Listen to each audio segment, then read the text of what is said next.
मैं आज़ाद सिंह बिराण, जमहूरी किसान सभा राज्य का कन्वीनर।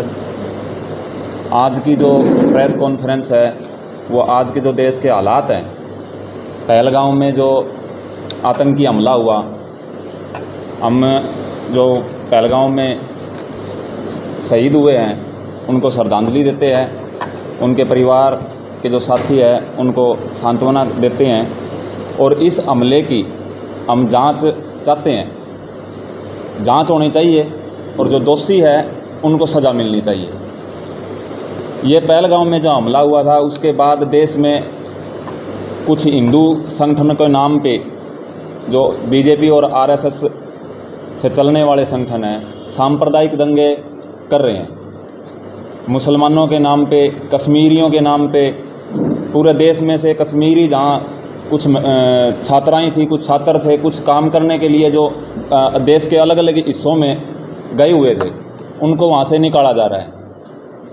हम इसकी बड़े कड़े शब्दों में निंदा करते हैं कि देश एक धर्मनिरपेक्ष देश है, वहाँ की सभी देश धर्मों के रह सकते हैं। और ये जो हुआ उसके बाद जो आज जो चल रहा है, दूसरा एक अपना साथी लेफ्टिनेंट शहीद हुआ था विनय नरवाल, उनकी पत्नी देश के भाईचारा की एकता के लिए सोशल मीडिया पे जो उन्होंने एक पोस्ट डाली, उसके पोस्ट में जो कमेंट करे जा रहे हैं, इतने भद्दे कमेंट है। इससे जो बीजेपी और आरएसएस की महिला के प्रति कितना सम्मान है वो उससे दर्शाया गया है कि इतने गंदे कमेंट कि आपको वहाँ कोई ऐसा मिल गया हो गया, या आप या इतने दिन की पत्नी थी, ऐसे ऐसे कमेंट, ये देश में सांप्रदायिक दंगे फैलाने की जो उनकी साजिश है। तीसरा, जो मुजफ्फरनगर में कुछ हिंदू संगठन वहाँ एक आक्रोश प्रदर्शन निकाल रहे थे कि उनका पाकिस्तान मुसलमान के विरुद्ध था वो, और वहाँ हमारे नेता एक संयुक्त किसान मोर्चा के राकेश टिकैत जी वहाँ गए हुए थे, उनको इनवाइट किया था और उनके साथ वहाँ हुर्डिंग हुई और उनकी पगड़ी उछाली गई, उसकी हम निंदा करते हैं। और उसकी भी जांच की जो यूपी के जो मुख्यमंत्री हैं, उसकी यूपी की जो सरकार है, उससे हम मांग करते हैं कि उसकी जांच हो और जो दोषी है उनको सज़ा मिले। और हम अपील करते हैं सभी देशवासियों से कि ये जो आपसी का जो भाईचारा है, जो ये जो दंगा हुआ है, उसमें सबसे ज़्यादा नुकसान कश्मीरी जो मुसलमान हैं, जहाँ वो कमा के खा रहे थे, उनका हुआ है।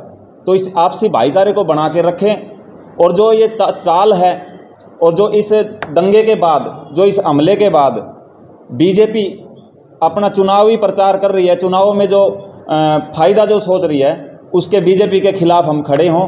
और जो जितने भी सांप्रदायिक दंगे जो संगठन भड़का रहे हैं, उसमें हम अपील कर रहे हैं कि भाईचारा की बनाए रखें।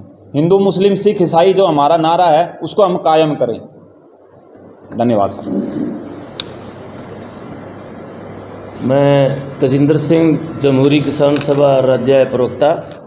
आज जो हमारी यहाँ कन्वीनर कमेटी की मीटिंग हुई है, उसमें हमने एक तो हमारा जमहूरी किसान सभा का पहला राज्य सम्मेलन 15 मई को रखा हुआ है हरियाणा में, उसका फैसला लिया है जाट धर्मशाला में, जिसमें 95 से लगभग डेलीगेट हरियाणा से आएंगे। और जो किसानी मुद्दे हैं, जो संयुक्त किसान मोर्चा के बाकी जो लड़ाई लड़ी थी, मुद्दे रह गए थे दिल्ली में, उनको लड़ाई लड़ने के लिए वहाँ चर्चा करेंगे।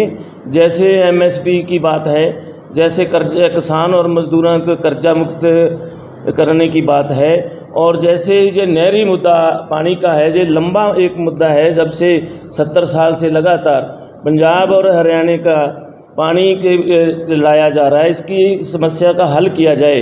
क्योंकि दोबारा ये पानी की जो टरबून बने और समीक्षा की जाए, और कितना हमारे डैम में पानी, और पंजाब हरियाणा को कितना देना। आपस में जो किसानों का भाईचारा है, हरियाणा पंजाब का जो भाईचारा, उसका तोड़ने की बात कर रहे हैं। सैनी मुख्यमंत्री कुछ कह रहा है और भगवंत मान कुछ कह रहा है, लेकिन सेंटर जो है वो अलग बातें कर रहा है। तो हम चाहते हैं कि दोनों स्टेटों का जो भाईचारा है वो बढ़िया रहे और पानी की समस्या को हल करे। हरियाणा का जो पानी बनता है जैसे अब देखा पिछले दिनों में हमारे सहार, भवानी, फतेहाबाद, सरसा में पानी पीने के लिए नहीं था, तो हमारा अधिकार है, वो हमारे को मिलना चाहिए और इसमें राजनीति नहीं होनी चाहिए। जो बैठकर सभी केंद्र सरकार और पंजाब सरकार, हरियाणा सरकार बैठकर समस्या का हल करे।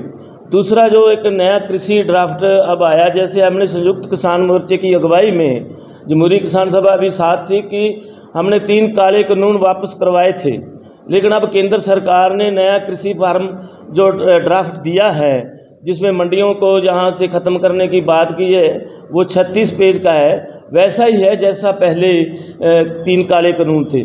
उसकी लड़ाई हमने इकट्ठे होकर लड़ने के जो निर्णय लिया है और इसलिए अपने संगठनों को मजबूत कर रहे हैं। नाल जो बिजली बिल था 2020 बिल, उसको सरकार लागू कर रही है हरियाणा में, और वो चिप वाले मीटर लगाने की बात कर रही है। जो सरकार ने फैसला लिया हुआ कि पहले वो चिप वाले मीटर तो कर्मचारियों के लगेंगे, फिर सभी के लगेंगे। चंडीगढ़ में जो शुरू भी किया है। हम ये आज की इस प्रेस वार्ता से कहना चाहते हैं कि हम जैसे पंजाब में वो चिप वाले मीटर नहीं लगने दिए, जो नहीं लगने देंगे, तो जो सीधा का सीधा कॉरपोरेट की नीतियां बनाई जा रही हैं, इनके लिए हम एक लंबा संघर्ष लड़ने के लिए अपने संगठन को गाँव में मजबूत करना है, तो इसलिए ये हम लड़ रहे हैं। तो वो मीस एक है कि वो पूरे देश में और हरियाणा में एक ऐसा माहौल पैदा कर दिया गया है कि जो किसान और मजदूरों में मतभेद पैदा किए हैं सरकारों ने, और ऐसी एजेंसियाँ हैं कि जैसे किसान जो होते हैं जो मजदूर के खिलाफ होते हैं। तो हमने जो 20 मार्च की एक हड़ताल है मई की, वो पूरे इंडिया में ट्रेड यूनियन 14 ट्रेड यूनियन की तैयार है, उसमें जो हमारे संयुक्त किसान मोर्चा शामिल हो रहा है, और कुछ मांगे हम आपकी भी जोड़ेंगे, कुछ जैसे मजदूरों की है। पूरे देश में संयुक्त किसान मोर्चा 20 की हड़ताल को कामयाब करने के लिए पूरा जोर लगाएगी, जो ये हमने आज फैसला किया है। तो इन जो सरकार की पॉलिसियां हैं जो पूरे देश में कॉरपोरेट की नीतियां को लागू कर रहे हैं। पिछले दिनों में देखा है कि उपराष्ट्रपति अमेरिका की जहां एक टीम आई, वो हमारे देश की खेती पर, मंडी पर वो कब्जा करना चाहती है। उन्होंने कुछ समझौते किए हैं और कुछ रह रहे हैं, और हमारी सरकार जो है मोदी की, वो सरकार बिल्कुल अमेरिका के सामने घुटने टेक चुकी है। यहाँ हमारे किसानों को सब्सिडी देने की जब बात आती है तो वो अमेरिका उसका विरोध करता है और अपने किसानों को वो 35% सब्सिडी दे रहा है। तो इसलिए ये जो केंद्र सरकार की कॉरपोरेट नीतियाँ हैं, उसके खिलाफ एक आने वाले दिनों में एक पूरी जंग लड़ेंगे, और जो हमारा संगठन संयुक्त किसान मोर्चे के साथ रलके पूरे देश में संयुक्त किसान मोर्चे को और संगठनों को मजबूत करके केंद्र सरकार की कॉरपोरेट नीति के खिलाफ एक लड़ाई लड़ने जा रहे हैं। और इसमें जैसे मजदूरों के ऊपर भी हमला बोला है कि जो लेबर कोड थे वो बदल के, लेबर कानून बदल के 3 कोड बना दिए गए हैं, उसके खिलाफ भी हमारी जमहूरी किसान सभा कह रही है कि वो जो लेबर कोड वो रद्द किए जाएं और श्रम कानून जो बहाल किए जाएं। इन तमाम बातों को हम इस सम्मेलन में उठाएंगे और सरकार के खिलाफ एक अपनी जो नीति है उसको मजबूत करेंगे, और किसान मजदूरों के एकता करके 20 को सरकार को जवाब देंगे कॉरपोरेट नीतियों के खिलाफ। सर, पानी का मसला आपने उठाया है, आपका संगठन पंजाब में भी है और हरियाणा में है। देख ही रहे हैं कि जो भी पार्टियां संगठन पंजाब में है, हरियाणा में है, वो अलग अलग भाषा बोल रहे हैं। पंजाब वाले कह रहे हैं कि पानी नहीं देंगे, हरियाणा वाले कहें लेंगे। तो आपका संगठन का क्या स्टैंड है पंजाब का और हरियाणा का? हमारे संगठन का जमहूरी किसान सभा पंजाब का भी यही स्टैंड है कि जो पानी की पॉलिसी है उस पर जो गवर्नमेंट ने 1 साल पहले, जैसे दो जो वहाँ अधिकारी पंजाब के थे, 2 हरियाणा के, 1 सेंटर का था, तो जो हमारा पानी का हिस्सा बनता है वो बैठकर बातचीत की जा सकती है। आज कम पानी है तो उससे बातचीत करके हल किया जा सकता है। इसमें जो राजनीतिक पार्टियों की वोट की राजनीति में हमारा संगठन की ये राय है पंजाब वाली कि हरियाणा का बनता हिस्सा हरियाणा को मिलना चाहिए और पंजाब का हिस्सा जो है पंजाब को मिलना चाहिए। दूसरी ये बात है कि पानियों की जो समस्या है, ये पूरी समस्या पूरे भारत की समस्या बन रही, वर्ल्ड की समस्या बन रही है जी। तो इसमें सेंट्रल सरकार को एक पॉलिसी बनानी चाहिए, राज्य सरकारों से दोबारा इसकी समीक्षा करनी चाहिए कि पानी कितनी ज़रूरत है। और पानी कम है ये कह रहे हैं भगवंत मान जी, तो पानी कम है तो उसका हम सेंट्रल सरकार से ये मांग करते हैं, ना पंजाब सरकार उसका हल कर रही है ना हरियाणा, कि कोई ऐसी जो पॉलिसियाँ हमारी जमहूरी किसान सभा लगातार कह रही है कि ऐसी फसलों को बजाया जाए जो कम पानी लेती हों। उनमें MSP दो, बाजरे की है, गन्ने की है, दाल की है, बहुत सारी। पंजाब में पहले दाल की खेती होती थी, वो बंद हो गई।